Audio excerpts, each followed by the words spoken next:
नमस्कार.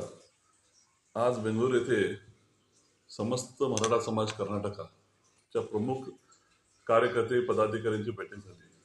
या बैठकीमध्ये आपले मराठा समाजाचे स्वामी जगद्गुरू मंजुनाथ स्वामीजी यांच्या मार्गदर्शनाखाली पार पडली.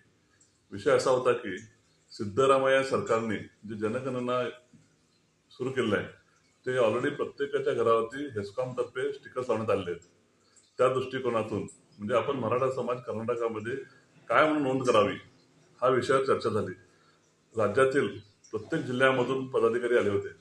त्यांनी प्रत्येकाने आपले आपले मत मांडले की त्याप्रमाणे एक निर्णय झाला आहे की मातृभाषा ही मराठी, धर्म हिंदू, जात मराठा, पोटजात जी आहे कुणबी असं लिहिल्यामुळं आपला मराठा समाजाची संख्या जवळ 40 लाखहून अधिक आहे. त्याची एक आपली शक्ती एकवटली जाणार आहे. हे खरंच स्वागत केल्याप्रमाणे आहे. का म्हणजे येणाऱ्या पिढीचा आपण विचार करून मराठा समाजाच्या उद्धारासाठी ही आपण एक वेगवेगळे चिंतन करून हा निर्णय घेण्यात आला आहे.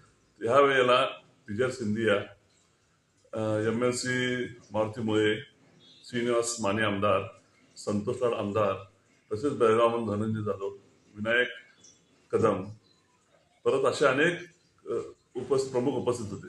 तरी माझी सर्व आमच्या मराठा समाजातील सर्व नागरिकांना, सर्व प्रमुख जे आपले ज्येष्ठ आहेत त्या सर्वांना विनंती आहे की त्यांनी देखील कॉलम नंबर 2 मध्ये आपली मातृभाषा मराठी 16, 17, 18 मध्ये कॉलम नंबर 16, 17, 18 हिंदू, मराठा आणि कुणबी ह्याप्रमाणे नोंद करावी, जेणेकरून कर्नाटकामध्ये येणाऱ्या काळामध्ये आपल्याला आरक्षण मिळावं.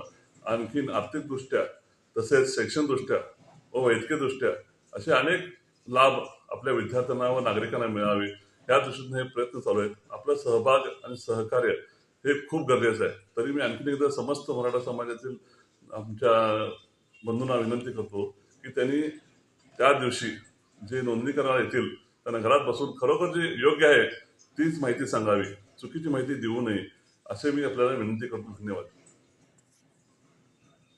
फोटो